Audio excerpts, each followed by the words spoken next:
Alhamdulillahi Rabbil Alamin. Wassalatu wassalamu ala asyrafil anbiya'i wal mursalin wa ala alihi wa sahbihi ajma'in. Subhanaka la ilma lana illa ma 'allamtana innaka antal alimul hakim. Wa la hawla wa la quwwata illa billahil aliyyil azim. Amma ba'd. Yang dikasihi pengurusi majlis, barisan penganjur, tak lupa datuk-datuk, datin-datin, muslimin, muslimat, wakil-wakil daripada wanita pertubuhan, anak-anak yang dirahmati Allah. Alhamdulillah. Tajuk yang saya akan ceramah ialah demi masa. Dalam hidup kita ni, masa sentiasa ada, tak boleh kita lari daripada masa. Pagi, petang, siang, malam, masa. Dan kita janji dengan orang, ustaz sampai pukul berapa, masa. Memang macam tu, masa amat-amat dijaga. Sebab itu masa ni penting sangat. Dan kita pun dengar orang cakap, saya ni sibuk, saya tak ada masa. Kesian dia. Orang lain ada masa, dia tak ada masa. Dan ada orang banyak masa. Jadi isu masa ni isu yang penting, dan kemasaan adalah perkara yang patut kita tengok. Cerdik pandai menyatakan, orang yang berjaya, orang yang ada dua perkara berkenaan dengan masa. Pertama, time management, iaitu cara penyusunan masa.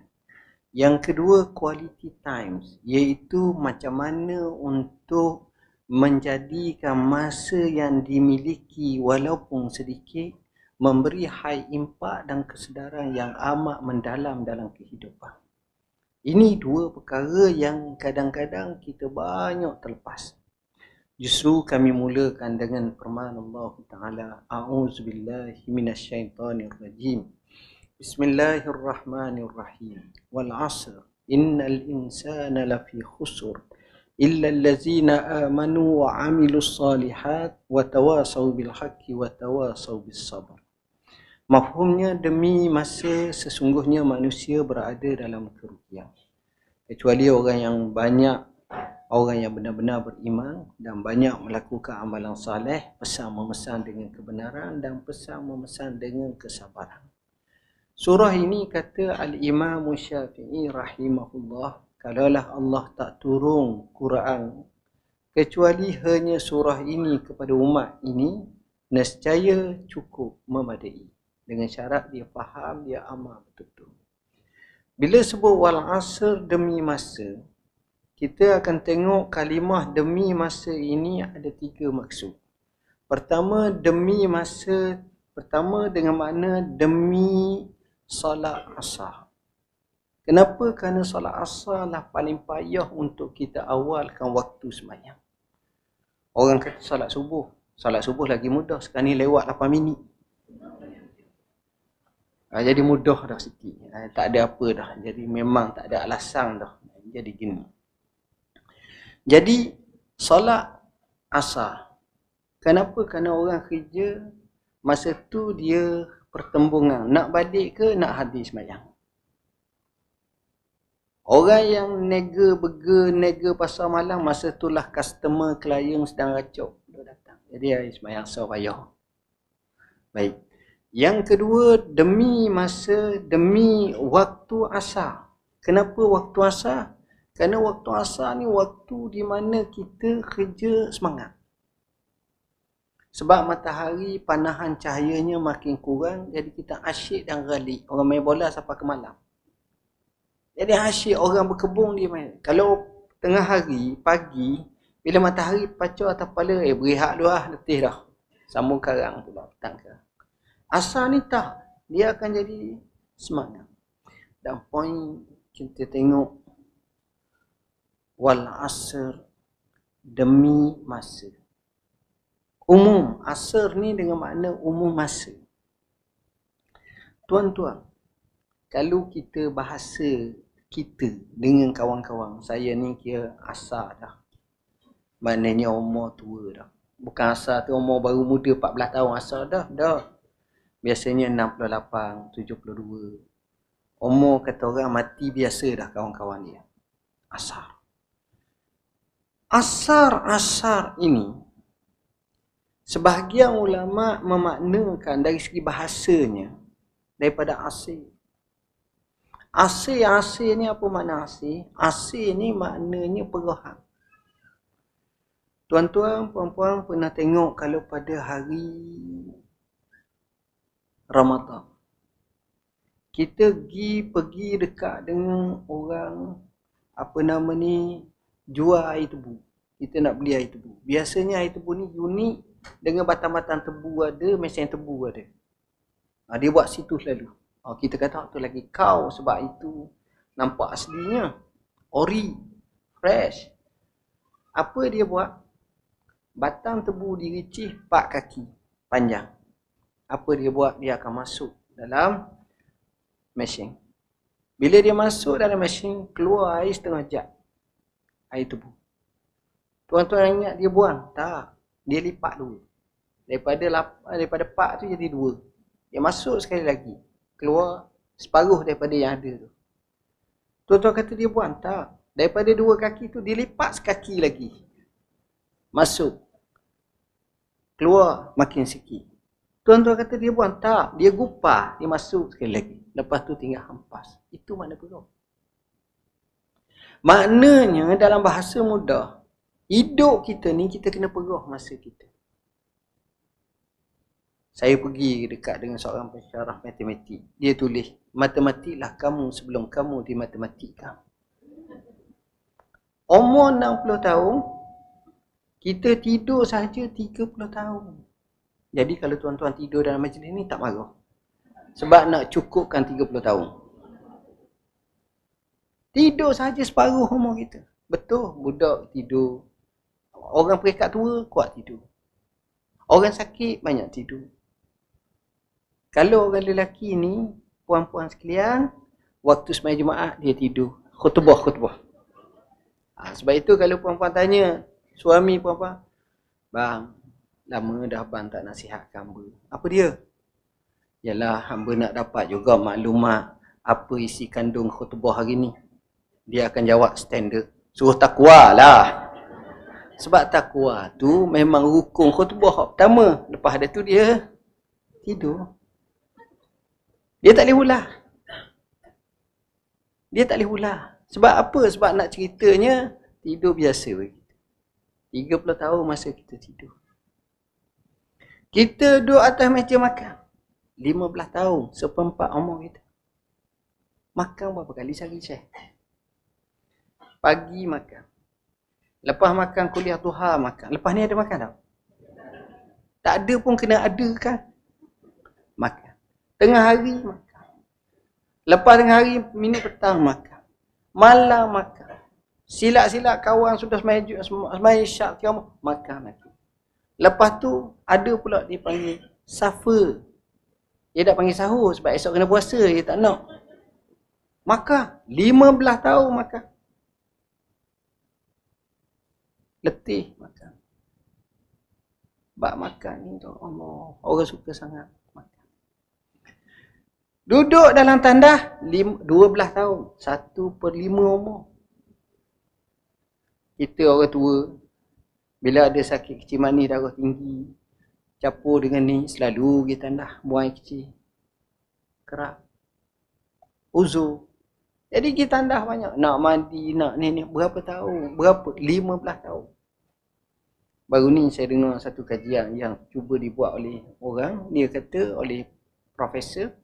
Dia nak cuba susungkan waktu duduk dalam tandas paling lama 3 minit. Saya ingat demam habis 3 minit. Mandi, qada hajat apa 3 minit. Duduk dalam tandas. Kata bagus. Sebab dah tandas ni banyak syaitan pulaknya. Sebab itu kita berdoa, Allahumma inni a'udzubika minal khubsi wal khaba'is. Ini bagus. 12 tahun duduk dalam tandas. Semayang ibadat kalau komitmen lebih kurang dalam 2 tahun setengah. Jadi inilah masa yang kita banyak berhabis. Dan paling banyak masa kita berhabis adalah masa yang kita panggil hendak. Hendak ni paling banyak masa habis untuk faham apa maksud. Contoh, saya kempen tuan-tuan sekalian, puan-puan. Saya kata tuan-tuan, puan-puan, kalau nak kenal nasi Arab sedap, pergi makanlah di Cyberjaya nasi Arab Sabah. Sedap. Kena tekuk. Tekuk kita kena. Hot nak makan kambing pun jadi boleh makan. Saya tak ada share tu. Jangan kata saya ada share situ. Tak ada. Tuan-tuan dengar je. Leleh Hailio. Buat apa? Malam ni, lepas main syak, cakap dengan bini, ya, kita makan nasi Arab sekali. Tadi Ustaz Zul ceramah nasi Arab. Dah boleh dah. Cakap tu pukul apa? Pukul 9. Siap pakai baju. Nak makan nasi Arab Sabah. Kita pun pakai baju, isteri siap, anak-anak. Itu pun ambil 15 minit. 20 minit. Dia tak boleh lah pakai baju kelawar. Kena cari baju sesuai. Keluar. 15 minit. Naik kereta start. Ada traffic jam, accident. Kadang-kadang sejam. Walaupun dekat, sejam 15 minit. Sampai sana order. Siarap. Capur pula ni dengan lenggang-lengguknya gini-gini setengah jam. Proses makan hanya 10-15 minit je. Patah balik pula. Dekat sejam pula. Untuk kena makan yang kita ambil masa 15 minit, tetapi kita terpaksa gunakan masa kita pergi balik dan seumpamanya hampir 2 jam. Itu tak masuk saya. Kalau saya nak pergi ceramah jauh, nak ceramah pergi itu 2 jam. Ataupun 4 jam. Baru ni ceramah di Selama. Memang Selama sungguh. Ceramah Selama. Pergi 4 jam. Ceramah sejam ya. Terbalik. Boleh 9 jam. Itu tu driver kedua. 2 orang tu. Letih. Hak ni tidur bangun. Hak ni tengok tak apa lagi. Nak ceritanya apa? Hendak tu paling banyak. Jadi, masa hendak, kita hendaklah niat untuk kita dipahalakan oleh Allah. Nak pergi masjid, nak pergi belajar. Jadi tuan-tuan kalau tunggu saya lama, jangan marah. Dapat pahala insyaAllah. Maksudnya bila kita hendak ibadah. Saya pun minta maaf, sebenarnya memang saya mengajar setiap pagi duha. Kuliah duha saya ada kuliah sebenarnya. Memang itu tiap-tiap pagi. Sabtu dan Ahad. Jadi, ni kehendak. Kita habis masa waktu. Rugi kita. Kedua. Apa yang berlaku dalam hidup kita? Kadang-kadang kita tidak merancang dan kita tidak tahu bagaimana untuk kita dapatkan banyak manfaat. Sebab kita tidak ada time management. Rugi sangat. Maksud saya, orang yang hebat, satu masa pendek dia boleh buat kerja banyak. Selesai. Orang yang malang, masa banyak, sikit benda tak selesai. Ini orang panggil kaedah birokrasi. Oh, lambat. Nak sains patah je 4 bulan setengah. Angkat 2 bulan setengah. Nak sapa ke bawah pula 6 bulan setengah. Kawan tu masuk ICU mati dah. Ini masalah kita. Lambat. Bila lambat kita akan jadi susah. Rakyat pun susah hati. Contohnya, Selangor kata semayang 8 minit lewat. Wilayah kata tak kira. Jadi 8 minit awal lah. Wilayah azan, Selangor tak azan lagi. Masjid pula sebelah-sebelah. Wilayah Selangor ni jalan ni. Waktu semayang dah waktu sini. Ni tak. Ni start motor dah keluar balik. Boleh minum roti canai dah. Makan roti canai. No. Nak semayang lagi. Ni kata mu tak sah. Ni kata mu lambat. Gaduh. Tengok. Jadi heboh. Jadi hamba ambil kesempatan semalam, dia mengadap aku, bincang, terangkan satu persatu dengan menteri dengan ni, kemudian buat deklarasi, selesai salah.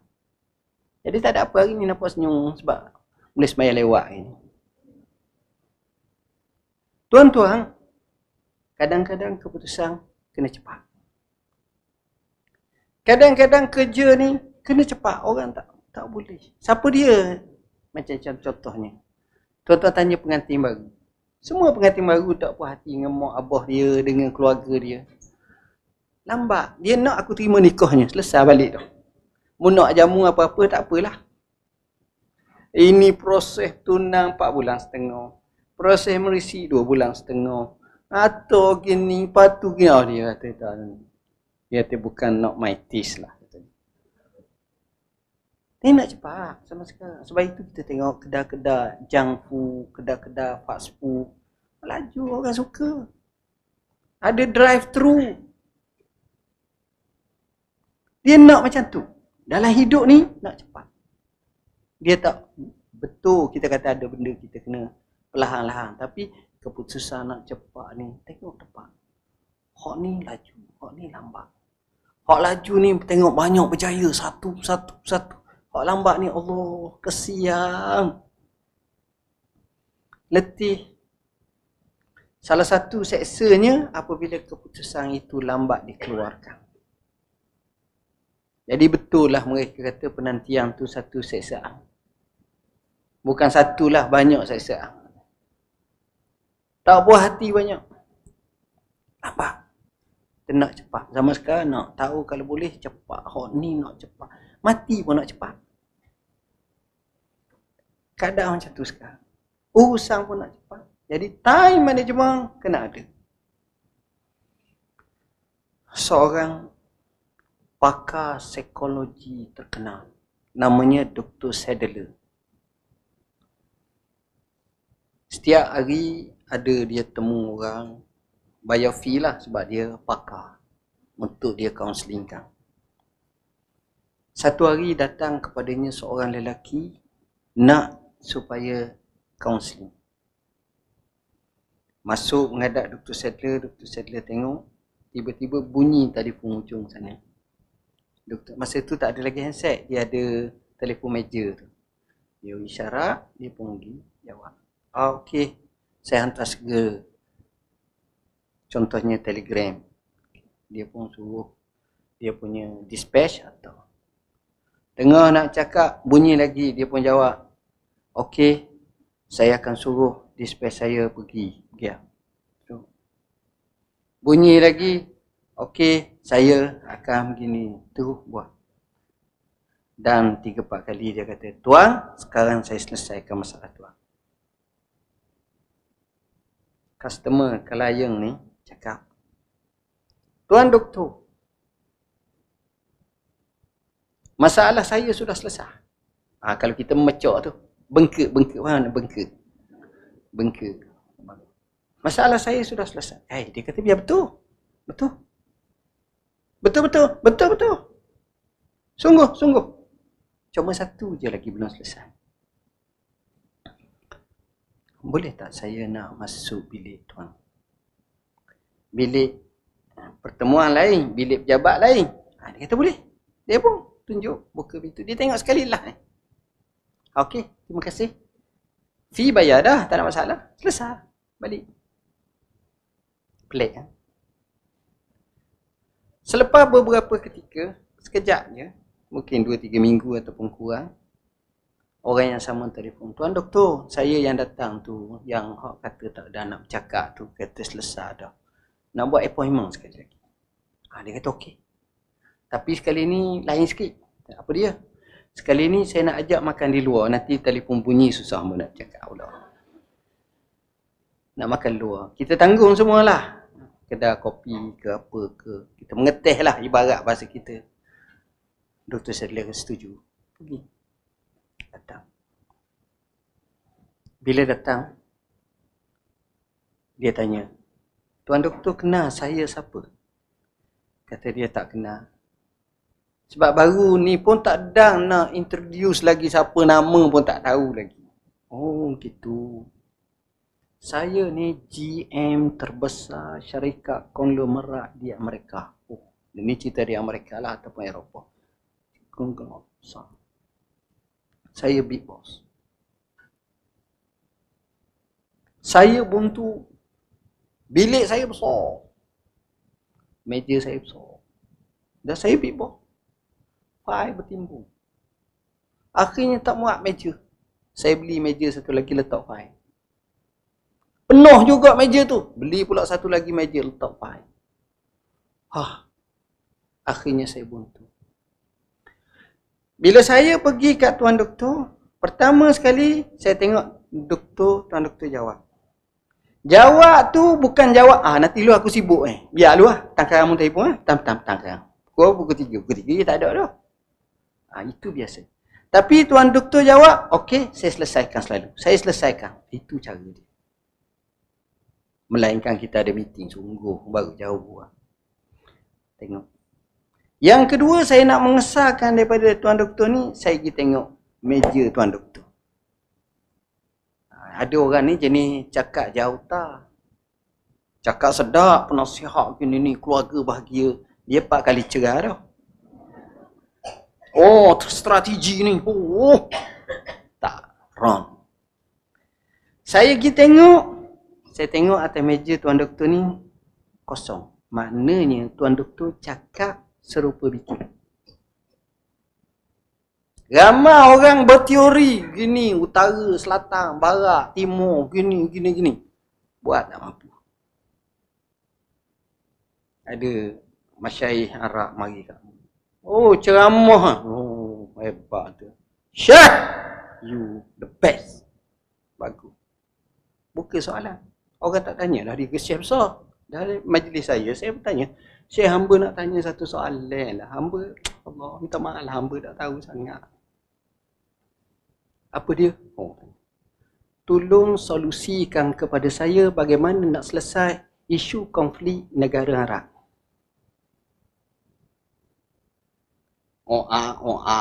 Tak boleh.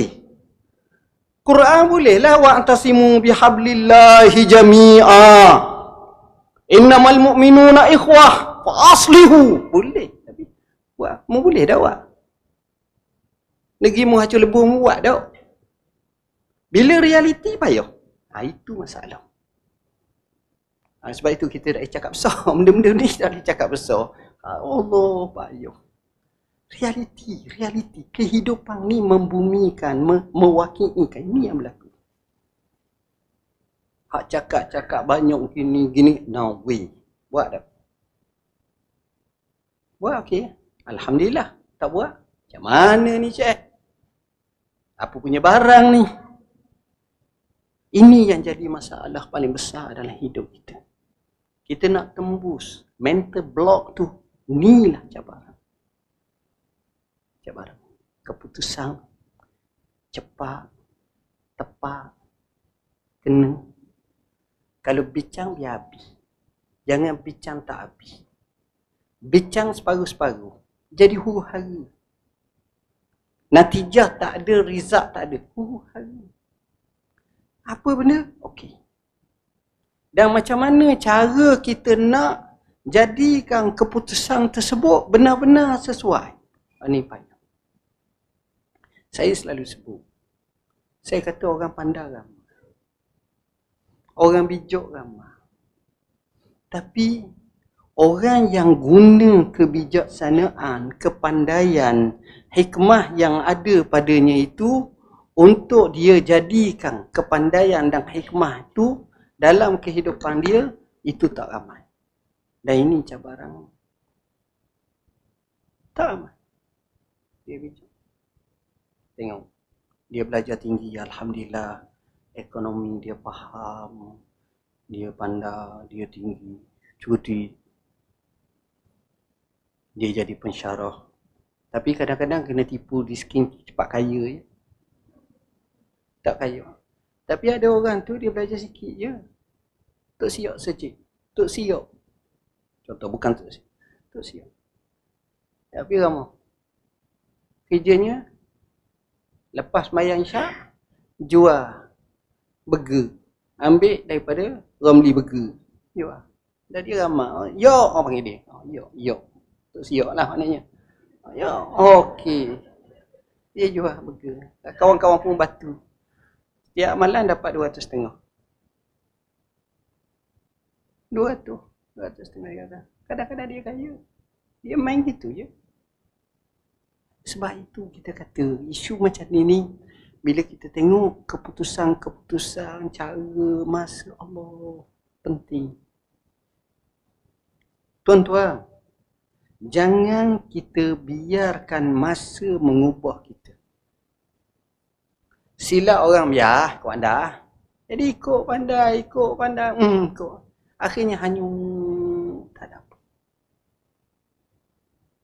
Tapi kita tengok Umar bin Abdul Aziz. Tuan-tuan tahu Umar bin Abdul Aziz umur berapa dia mati? 88. Tak. Umur 41 mati. Dia perintah berapa tahun? 18 tahun, 25 tahun. Tak. 2 tahun. Tak sepak sepenggar pilihan raya. Kalau Malaysia 5 kan? 2 tahun. Tapi jasa dia tu mengalahkan mana-mana khalifah yang datang sebelumnya dan selepasnya. 2 tahun je. Ibn Khaldun yang datang 500 tahun selepas pada tu sebut tentang good governance. Hebat. Ini Umar bin Abdul Aziz. Masa. Dia naik, dia jadi khalifah, apa yang dia buat? Malam pertama pecah. Gabno yang zalim. Buat arahan, artik begini. Sampai penulis tu kata, tuanku, berehatlah. Kesian tuanku. Malam ni. Pukul 1 pagi, buat lagi. Baru latih. Kita gerak berbulan madu 4 tahun setengah. Baru latih. Dia tanya pula, mau latih ke? Dia tanya, setiausaha dia lah. Diwan Malaki ke apa dia panggil. Mau letih ke? Dia, tuanku, kami tak apa. Kenapa tuanku buat kerja macam ni? Dia jawab apa tuan-tuan? Dia kata, saya bimbang, takut umur saya tak sempat pagi esok. Kejar masa, buat. Tengok. Akhirnya berjaya. Dia boleh bentuk satu pembaharuan yang luar biasa dalam sistem kerajaan Islam. Umar bin Abdul 2 tahun. Orang-orang yang hebat ni sebenarnya hidup tak lama. Tu saya takut jadi hebat tu. Dia tak lama juga hidup. Rasulullah sallallahu alaihi wasallam orang yang terhebat di muka bumi. Perintah 10 tahun je tuan-tuan. 10 tahun, tapi kesannya 1400 tahun sampai sekarang orang suruh sangat. 10 tahun. 10 tahun awak anggap apa? Dia boleh susung satu masyarakat madani. Dia boleh bina satu perlembagaan yang terbaik dan tak boleh di-challenge walaupun PBB zaman sekarang, dunia moden pun tak boleh lawan lagi keadilan, misak ataupun piagam Madinah. 10 tahun. Dia boleh membina sistem. Yang ni orang payah ni. Sistem ekonomi Islam. Boleh fight Yahudi. Dikuasai negara orang Islam. Pasar-pasar Madinah.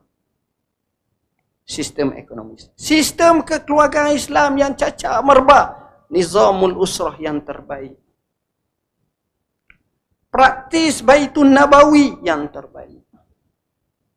Membina masyarakat kasih sayang rahmatan lil alamin. Itu hak sebenar. Bagaimana dipersedarakan? Sa' ibn Ar-Rabi' dipersedarakan dengan Abdurrahman ibn Auf, orang Mekah. Ni taikung orang kaya. Sa' ibn Ar-Rabi' kata, ya Abdurrahman, aku ada 2 bini. Kita seorang je payahlah. Aku ada 2 bini. Mau pilihlah mana mu nak, aku cakap mu kahwin lah. Jangan buat tuan-tuan, ada yang buat. Sekarang yang buat macam tu. Tu hebat sama dulu. Aku ada 2 tanah, mu pilih mu nak mana, aku tukar nama milik mu lalu. Kata Abdurrahman bin Auf, semuanya aku tak nak. Kecuali kamu pinjamkan kepada aku segatang buah kurma, tunjukkan aku pasar, dia pun menega, petang tu dia boleh bayar, dan akhirnya dia menjadi antara orang yang terkaya di kota Madinah. Tengok hubungan macam mana Nabi boleh bina. Yang infak fi sabilillah luar biasa. Abu Bakar dia infak semua. Nabi tanya mau tinggal berapa rumah? Allah dan Rasul je. Bahasa tinggal Allah dan Rasul bukan Allah dan Rasul duk cokoh rumah dia, bukan. Maknanya habis aku pergi tak ada dah. Sayyidina Umar tanya berapa? Sayyidina Umar separuh. Begitulah sahabat-sahabat yang luar biasa. Baik semua. Nak tengok orang yang sembahyang malam banyak. Allah sebut tarahum ruk'an sujada. Puak-puak zaman Nabi ni tarahum ruk'an sujada. Mu tengok mereka ni kaki rokok dan kaki sujud. Kita ambil juga kaki rokok tapi tukar pada rokok. Tu hara. Dah tengok kaki rokok dan kaki sujud. Kaki ni maknanya banyak kali lah. Banyak kali kuat. Oh, hebat. Tengok Nabi bina. Nabi bina, Nabi develop. Dia bukan develop ataupun dia bukan membina tamadun, tapi lebih hebat daripada itu. Ini jarang dan nadir manusia boleh buat. Dia membina pembina tamadun, human capital. Buah ni buah payah. Buah ni lah yang kita susah hati, tak boleh nak buat. Nak bina orang daripada jahat jadi baik. Daripada jahiliyah jadi Islamiah. Daripada tak tahu kepada tahu. Daripada lemah kepada hebat. Daripada mundur kepada maju. Daripada tidak ada asas kekuatan kepada terkuat. Boleh fight dua superpower dunia, Rom dan Parsi. Luar biasa. Bila saya mikir, kata ya Allah, kata macam mana? Cara fikir Nabi macam mana? Cara hala tuju macam mana? Cara orang ni macam mana? Tapi orang selalu berzikrullah. Semaya, masjid, surah bala, temu orang nasihat. Dalam keadaan yang simple, manusiawi, tapi memberi kesan maknawi yang besar. Ni kita nak. Sekarang kita tak ada orang-orang macam ni. Kita tak ada orang macam ni, tuan-tuan. Tuan-tuan baca mana-mana satu tokoh sahaja, sahabat Nabi, tuan-tuan akan tengok penipala. Allah kata aku tak boleh buat. Hidup mati pun aku tak boleh buat. Kita dengar sahabat Nabi tu, luar biasa. Saya cerita dalam buku Suwarum min Hayati Sahabat. Gambaran-gambaran kehidupan sahabat oleh Syekh Abdurrahman Ra'fat Bashar. Dia cerita banyak. Ada seorang sahabat Nabi, tak terkenal pun. Nama pun tak terkenal orang Mekah. Pergi Madinah. Orang biasa. Saleh. Zaman Sayyidina Umar jadi khalifah. Sayyidina Umar naik khalifah 13 Hijrah. Berakhir 23 Hijrah. 10 tahun dia jadi khalifah. Sahabat ni pergi kat Sayyidina Umar Ibn Al-Khattab dan paling kepada Sayyidina Umar, tunjuk pada Sayyidina Umar muka Sayyidina Umar, dia kata kepada Sayyidina Umar, ittaqillah, mu takutlah pada Allah. Ada berani baik? Orang nak kata ittaqillah pada Sayyidina Umar sekurang-kurangnya setara. Walaupun tak tu, ialah Sayyidina Umar memang lebih lah. Tapi sekurang-kurangnya macam mana perangai dia. Jangan main. Ittaqillah. Takutlah kamu kepada Allah. Sayyidina Umar kata, kamu aku lantik jadi governor. Kawan ni kata aku tak nak. Aku tak nak. Kata Sayyidina Umar, ini arahan. Ya ayyuhallazina amanu atii'ullaha wa atii'ur rasul wa ulil amri minkum. Dia pun tak nak. Daripada Madinah. Jadi gubernur kat mana, tuan-tuan? Jadi gubernur dekat dengan Hims. Hims ni kat mana? Syria. Kalau kita daripada Daripada Damsyik, kita nak pergi ke Halab, kita akan lalu Hama, kita akan lalu Hims, baru sampai Halab. Hims. Hims ni,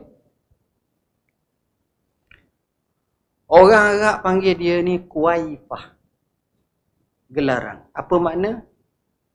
Ibarat kota Kufah kecil. Kufah ni apa makna? Pusat tamadun orang-orang zaman Abbasiyah selepas pada tu, dan orang-orang ni dia perangai kawasan tu dia pelik sikit. Leza mula. Jenis netizen. Jangan main warganet yang jangan main lah. Ni orangnya. Perangai. Jadi mulut popek. Kalau main tu cepat. Tiba-tiba Sayyidina Umar lantik sahabat ni jadi gubernur di sana. Rekah cerita, Sayyidina Umar ni perangai dia at-tafakkudu anir ra'iyah. Dia selalu kicik malam-malam umur ni. Dan dia musafir banyak dia gitu. Satu ketika dia pergi ke Syam. Dia pergi buka kota Baitul Maqdis dengan tangannya sepah perjanjian dengan Safarianus. Dia pergi buka ni, salah satunya dia pergi dekat dengan Syam, Syria. Sayyidina Umar pernah sampai. Sampai di Hims, saya pun mikir, hamba naik bah, nak pergi daripada Syria sampai ke Mekah lebih. Naik bah ni bukan uta tuan-tuan. Faham kalau uta tuan-tuan tahu lah macam mana. Uta ni bukan macam jet. Uta yang nak terus slow. Letih hamba, tak boleh. Kita bah letih dah masa-masa muda, masa belajar. Sampai di sana, tetamu sahabat-sahabat Nabi ni layan dia baik-baik. Allah, macam mana ni tuan gini-gini cakap dengan Sayyidina Umar. Sayyidina Umar pun perhatilah. Sayyidina Umar ni ngeju, dia bukan macam Parlimen Malaysia. Parlimen Malaysia, kalau kita nak atur soalan tu, kita kena atur awal dah. Apa soalan-soalan. Sebab itu bila tuan-tuan tengok Parlimen, okey. Daripada mana? Daripada contohnya Kota Baru, tanya. Kota Baru kata soalan nombor 8. Sebab dia tanya dah. Sebut je. Contoh. Sayyidina Umar ni buat kerja macam mana tuan-tuan? Dia panggil semua rakyat Hims. Hak mana-mana boleh hadir lah. Mari. Sayyidina Umar ada ni. Kawan dia pun ada. Gubernur. Sedara semua. Tanya kepada aku, apa yang kamu nak tanya pada saudara kita ni, kamu tak puas hati. Susah hatilah. Soalan tanpa dalam boleh fikir nak tunjuk sebab 5 hari ke apa, tak ada. Direct. Tengok bila keadaan macam itu, semua pakat kat tangan ni kau ni. La ilaha illallah, banyak benar masalah. Pakat semua. Hampir semua. Sayyidina Umar pun kata, ya Allah, janganlah hilangkan sangkaan baikku pada sahabat. Tapi dalam ramai-ramai tu sebenarnya soalan bersama. Ada 4 isu. Bangkit pertama, ya Amiral Mu'minin, gubernur yang kamu lantik ni, dia ni, kalau kami jemput pergi rumah kami, ada kenduri kendara, backwah, kenduri apa-apa benda, kahwin, dia tak akan datang. Ni perangai, tak datang. Mari kedua pula cakap, ya Amiral Mu'minin,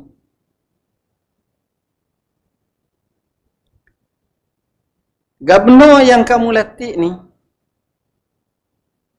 perangai dia kontra dengan kamu. Kamu, kita dengar selalu keluar malam. Dia kalau malam dia kunci pintu, jangan haraplah datang. Dia duduk rumah. Lepas Malaysia duduk rumah. Masa tu tak ada Astro nak tengok. Tak ada. TV pun tak ada. Ni apa benda ni? Mari yang ketiga.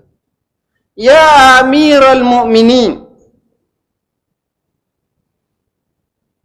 gubernur yang kamu lantik ni, Dia ni kerja pagi-pagi lewat pagi. Keluar rumah pukul 11, pukul 12 ke lepas cakap kat merah rumah. Ni perangai. Dia tak macam kamu, pukul 10, pukul pagi, subuh, pas subuh tu ada dah. Ni dak ni jenis malah kot. Dah lah malam tak keluar. Pagi pula keluar lewat pula. Ni perangai. Yang keempat.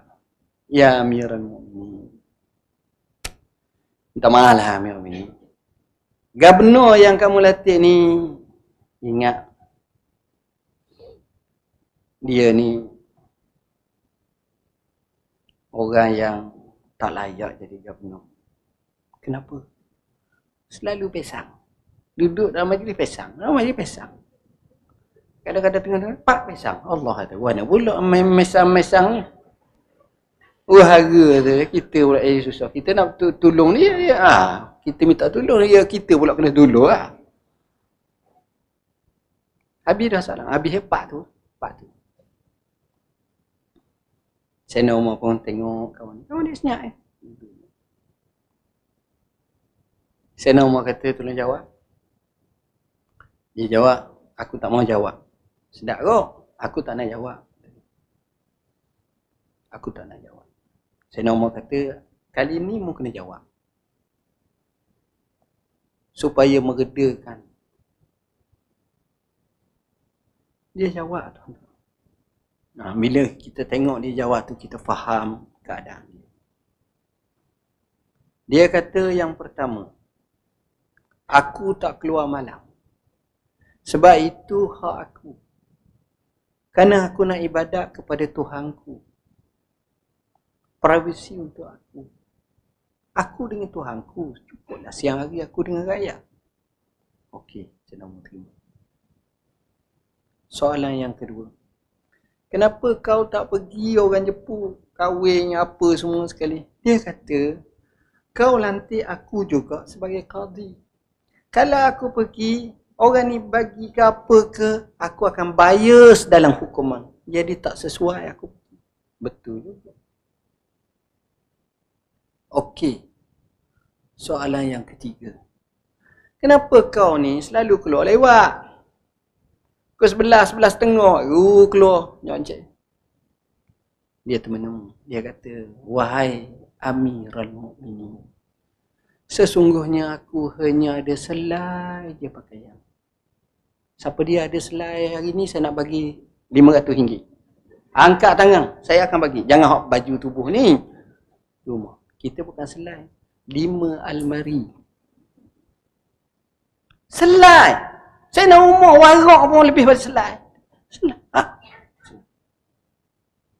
Jadi, selepas mayang subuh, baju tu aku basuh. Aku jemur kering. Yang masa tu tak ada dryer, tuan-tuan. Dryer tak ada. Aku jemur kering, aku tunggu. Selai. Ada tak sekarang ni gubernur baju dia selai?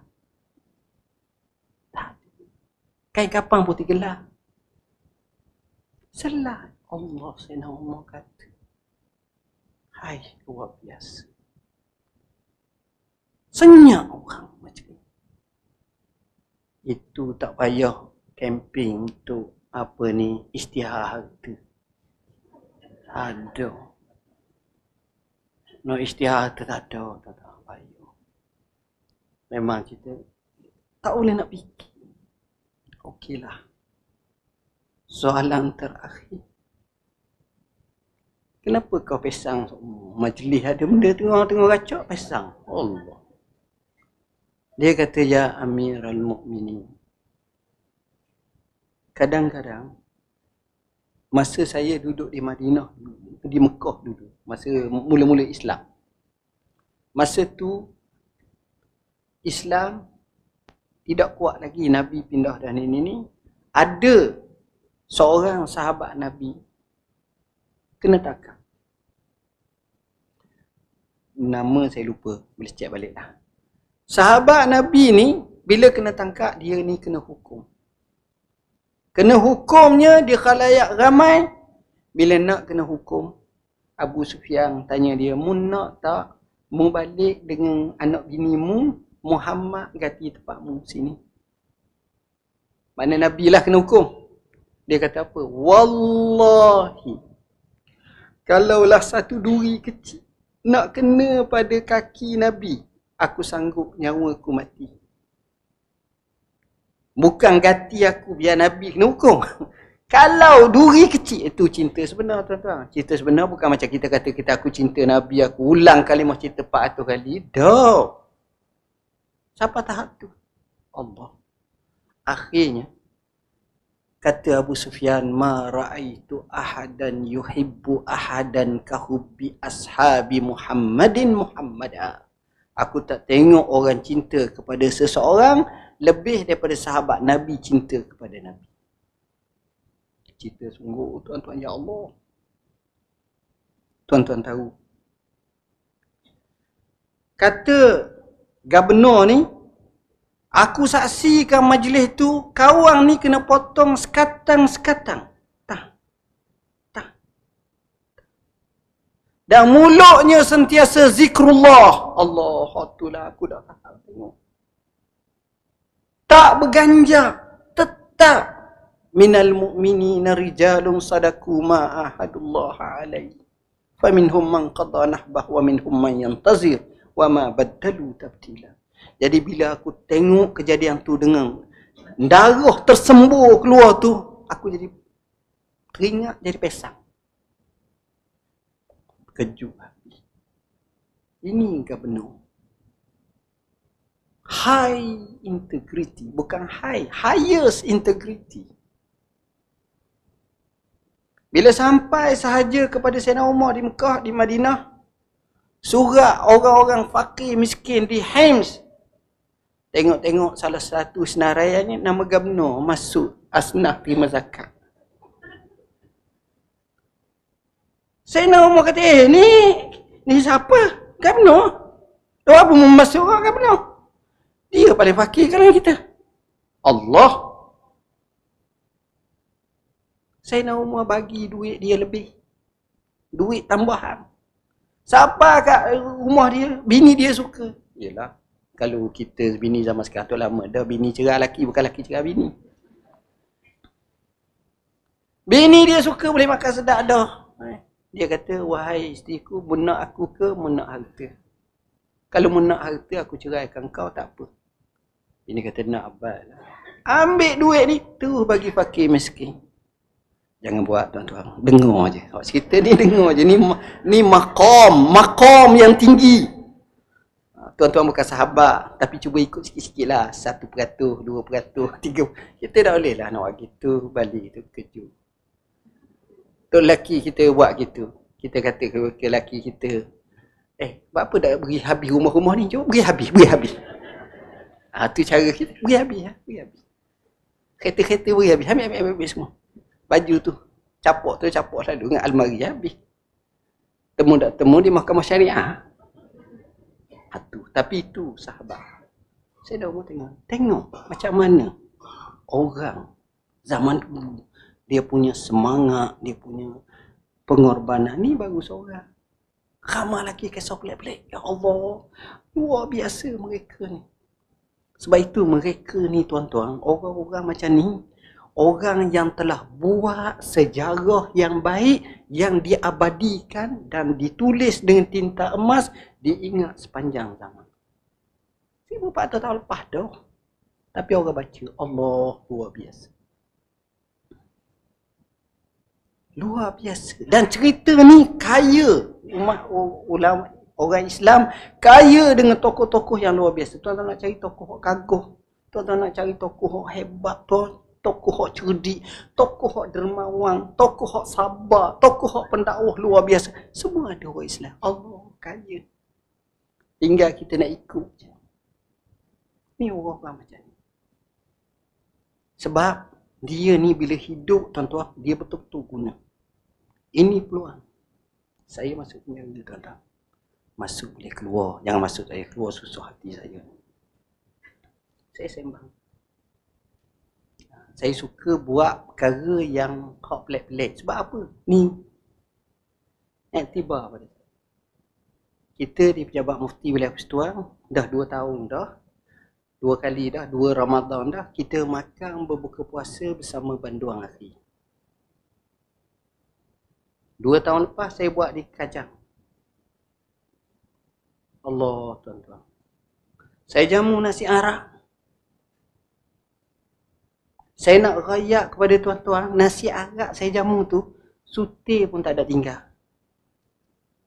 Habis. Allah, saya kata, tahun depan, tahun ni lah.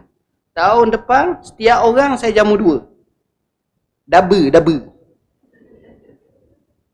Masa mori tu, lepas terawih tu, saya makan sikit, saya tak makan dah. Saya bagi. So, tuan ambil lah. Habis lalu. Sebab ini nikmat. Masuk tahun ni, saya double. Double pun habis juga. Tapi tak apalah, boleh kekal double lah. Kan triple pelik pula. Tak apa. Dia cakap dengan saya apa? Dia kata, tu, sejak saya masuk, inilah kali pertama paling sedap saya makan. Nangis. Saya cakap.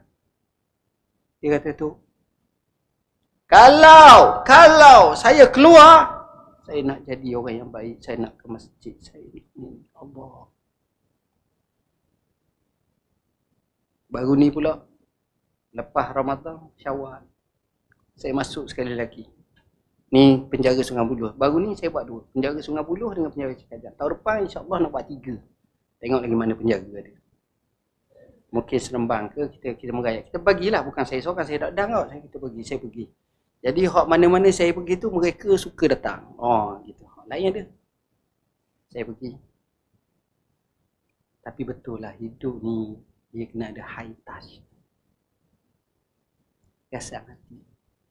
Iyalah kita masih duduk cakap. Mereka ada lah di tempat saya. Saya tanya dah, ni kesalahan apa? Dia cerita. Biasa bunuh lah. Saya pun pegang bahu dia, saya gosok. Tak apa yang berlaku, insya-Allah. Tu doa melengguk atas bahu saya, menangis. Allah kata, jiwa. Dia kurang high touch. Baru ni saya pergi pula. Bulan Syawal saya pergi. Di ziarah ni, saya cakap dengan pengaruh. Saya kata, tuan pengaruh, boleh tak saya nak minta satu hajat? Apa dia? Saya nak masuk sendiri tempat sel banduang akhi. Memang tempat tu tak boleh. Kalau temu tu awak cakap dengan telefon tu. Tak tahulah. Setengah tak boleh. Dia kata, Allah tu. Tak apa tu. Boleh. Siap pakai lagi. Saya masuk. Itu ni. Dia lain. Penjaga dah. Allah. Sel dia. Dalam sehari sejam je boleh keluar. Keluar pun dalam kawasan ni. Lepas tu masuk sel. Sel dia mungkin dalam 4 kaki kali 10 kaki panjang. Dia sekadar teluh tubuh gitu. Tengok saya ni, hok ni. Tu, terima kasih, makan sedap. Makan 2 bulan lepas dah. Kita makan berapa puluh kali sedap. Lupa dah. Ada sel terbuka satu.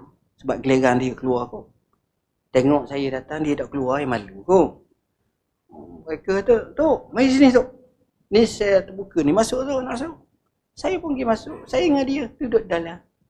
Tapi terbuka lah, kan susah pula bergocoh, berat ambanya. Ramai lah. Saya duduk. Saya perhati. Ada Quran terbuka. Ada sejadah. Kata, ya Allah. Betul dalam episod hidup dia ni teruk. Tapi boleh jadi dia jauh lebih baik daripada kita sekarang. Semayang malam pun. Saya duduk. Kawan ni pun duduk cocoh dia. Duduk kata, hang ni mufti datang, hang tak jamu. Dia kata minta maaf. Dia kata tu, saya nak jamu Datuk. Tapi keluarga belum datang. Beritahu lagi. Allah kata. Ya Allah kata dah apa. Hamba pun luar. Banyak boleh makan. Tanya. Apa ni? Buat-buat. Itulah tu. Kita ni nakal. Main daduk tu. Ganti. Situ saya nampak. Bila berubah, dia ambil masa betul-betul semayang, ibadat pada Tuhan. Kita macam mana? Kita sibuk je. Ni saya ceramah ni lama ni, gelisah dah ni. Bila nak berhenti? Saya 10 minit lagi saya berhenti. Saya jaga bimbang. Saya tak akan ceramah 2 jam. Ceramah saya berhenti. Kita kadang-kadang kita nak tahu macam mana. Apa yang kita nak buat. Apa perancangan kita nak buat dalam hidup. Keluarga kita. Ni cuti sekolah ni. Anak-anak apa? Semua anak-anak ada main ni. iPad, iMac, iPhone, je, tak ada benda lain. Main game, main PUBG. Boleh semua. Kita berkumpul tapi keseorangan. Itulah zaman sekarang. Kadang-kadang mak ayah duduk tepi tu. Nak tanya, WhatsApp. La ilaha illallah. Tak ke huru-hara. Dia sayang handset ni. Lebih sayang pada bini. Pada lelaki. Daripada USJ ni keluar dah. Siapa tu sungai besi dah. Handset lupa. Patah balik. La ilaha illallah. Apa kena? Setiap orang ni ada kod yang berlainan. Tak bagi tahu. Laki bini pun kod lain. Tak boleh. Di Saudi siapa dia bini tengok hak kod laki ni boleh jatuh cerai. Salah. La ilaha illallah. Sebab banyak sangat secret. Dengan handset berapa ramai orang cerai. Dengan handset berapa ramai orang cerai. Cerita. Oh my, kita. Ni kita zaman kita. Kita habis masa macam tu. Kita tak tahu Allah bagi pada kita diuntung banyak. Tok Guru hamba cerita. Dia kata tuan-tuan sekalian beruntung kita hidup zaman sekarang. Kalau nak ibadat tak ada masalah. Lalu dia buat satu contoh. Sahabat Nabi nak beribadat. Macam mana? Ni malam. Nak semayang malam. Balik daripada semayang Isyak. Balik rumah. Tak ada dah tengok benda lain. Melainkan tengok bini, tengok laki. Duduk bilik, tidur. Kadang-kadang bersama. Bayangkan bila dia bersama. Nak bangun pukul 3 pagi. Mesti mandi wajib. Nak mandi wajib, kena keluar rumah. Musim sejuk-sejuk. Kita kadang-kadang dalam parlimen pun sejuk sekarang ni. Jangan main. Sini tak apa sejuk sekali. Tak apa ikut ada ekor. Sejuk. Jadi nak pergi. Ambil pula air sumur. Letak atas belakang. Tolong dengan isteri pula mandi simbah dan sebeledi, sama-sama sebeledi ke apa ni. Sejuk. Letak. Dah nak pergi qada hajat pun cari tempat-tempat tu. Qada hajat. Ni cerita dulu 1400 tahun sekali. Proses tu akhirnya siapa dalam kemah nak semayang ketuk Allah bunyi macam mana. Dah mesti sejuk-sejuk sungguh tuan-tuan. Saya bukan bergurau, saya kita pernah duduk negeri Arab tahu. Sejuk tuan-tuan. Setuh air tu gitulah tu. Siapa kat sum-sum tulang asal. Sejuk. Nak semayang. Tengok. Tapi zaman kita. Zaman yang kita laga, kongsi sekapur. Zaman atuk kita, setiap rumah ada telaga. Zaman abah kita, hak hujung, hak lama-lama dululah. Tandah dapur rumah. Zaman moden sekarang, tandah dalam bilik tidur utama. Ada water heater. Dan duduk antara bilik dengan tandah tu setapak. Duduk dah di setapak pula. Sapak dah. Sejuk, tekan water heater mandi. Lepas tu boleh pula. Ada hak mahal-mahal pula, ada pemanah pula. Ada penyejuk aircon. Terus boleh akad takbir. Proses tu tak sampai 5 minit selesai. Boleh akad takbir dah. Nyaman boleh semayang. Sahabat Nabi, kat 2 jam setengah. Kat 2 jam setengah baru boleh akad. Takbir pun gegar Allah. Sejuk. Tapi kita Allah bagi mudah. Duduk jauh. Tapi duduk dalam kereta teh. Macam orang dulu lah.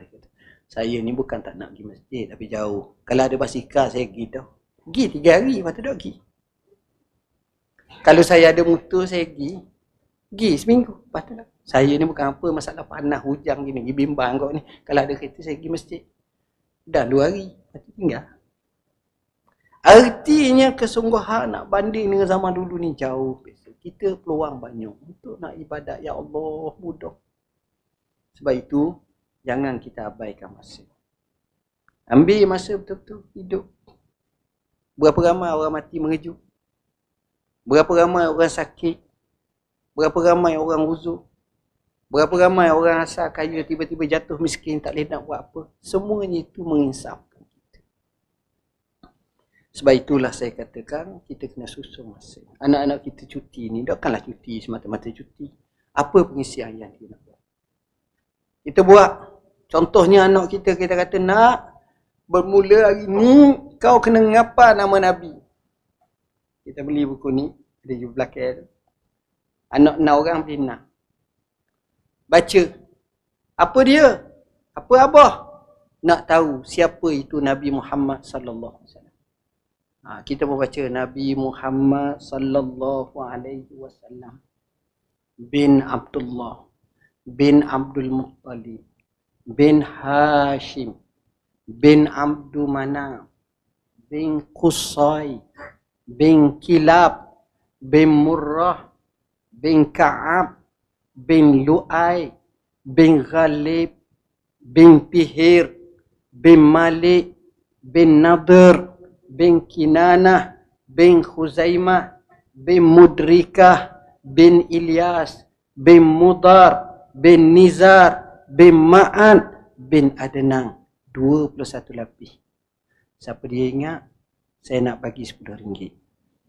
Kalau tak ingat, beli je buku ni. Selesai salah. Tuan-tuan, sambut Maulidur Rasul 850 kali dah.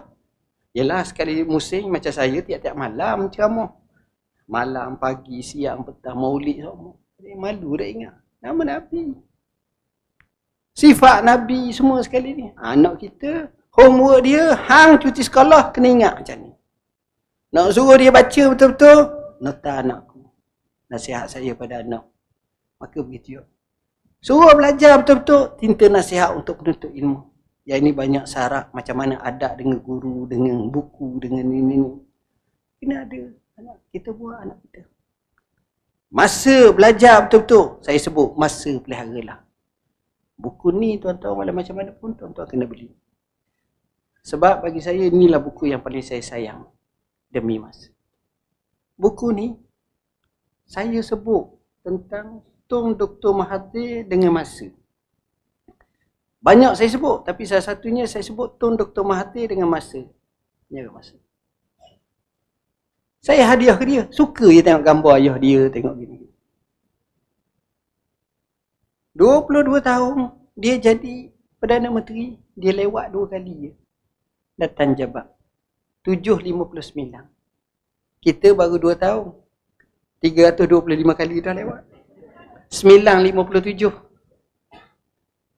Rajin, orang pancul. Alhamdulillah setiap minggu biasanya kami meeting dengan dia. Saya atas kapasiti mufti wilayah masuk meeting. Saya dapat banyak maklumat. Banyak maksud saya ilmu. Pertama pengurusan masa. Meeting pukul 4, 4.30, 4.40 sudah dah. Tapi keputusan dia satu-satu. Kita ni 2 je agenda. Tapi 4.5 jam tak selesai lagi. Wah, tu pun tangguh satu. Allah kata tengok ni. Macamlah projek 40 bilion. Benda mudah. Ni masalah keputusan. Masa kita tengok. Kita tengok tokoh-tokoh macam mana jaga masa. Saya baca, saya tengok tokoh barat ke, tokoh Islam ke. Kalau saya baca Hakimul Ummah Syekh Ashraf Ali Tahanawi meninggal dunia 1362 Hijrah dalam usia 81 tahun. Menakjubkan bahawa beliau telah menghasilkan karya ilmiah 1000 karya. 1000. Nama tajuk buku dia 1000 pun tak ingat kita. Kita ambil orang putih pula macam mana? Orang putih, tokoh orang putih kata, Benjamin Franklin kata, masa adalah wang. Kita ambil pula tokoh Orang lain lagi, macam mana kata Peter F. Drucker, dia kata, bapa pengusaha moden, kita tak akan mampu menguruskan apa-apa sehinggalah kita mampu menguruskan masa. Masa penting. Ambil hak lain pula. Macam-macam, saya sebutlah contoh, bukan satulah. Saya contoh banyak pesanan Imam Al-Banna.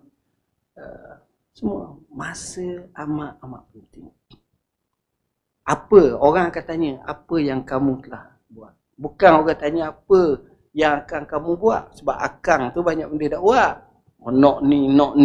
Tapi tak sudah. Ya, anak. Jom semayang. Kita jangan suruh semayang. Tapi jom semayang. Ajak semayang. Nak laju. Jom pergi masjid. Begitulah seterusnya. Saya rasa sekadar itulah tazkirah ringkas saya. Bab masa ni memang panjang. Tapi saya pun ada komitmen, ada masa pula sekali lagi ni. Nak pergi pula kat lain. Lewat pula janji pukul 11 dah. Lewat mu. Saya ingat tak ada majlis hari ni pun ada majlis ni. Ada orang nak ajak maulid pula. Biarlah dengar saja gitu. Lepas tu tak ni pula. Itu masa kita. Sebab itulah masa bagi saya. Saya cakap ikhlas. Saya tak dengki orang tu kerana kaya. Tapi saya paling dengki orang tu relax berada banyak masa. Cengok, Allah, gerang sungguh. Maksud saya, kenapa hang tak bersungguh guna masa hang untuk perkara ibadat, kerja, buat dengan sebaik? Itulah yang saya rasa cemburu yang amat sangat. Cuba buat, tuan-tuan. Jangan kita biarkan masa kita berlalu, kita rugi. Sekadar itulah nasihat saya pada diri saya yang utamanya. Mohon maaf bahasa yang saya guna tak sesuai, kasar dengan khalayak sini. Aqul qawli hadza wa astaghfirullahal azim li wa lakum. Bismillahirrahmanirrahim. Allahumma faqihna fid din, alimna ta'wil. Allahumma ja'alna minal ladzina yastami'una al-qawla fayattabi'una ahsana. Wa sallallahu ala sayyidina Muhammadin wa ala alihi wa sahbihi wasallam. Walhamdulillah. Wassalamualaikum warahmatullahi wabarakatuh.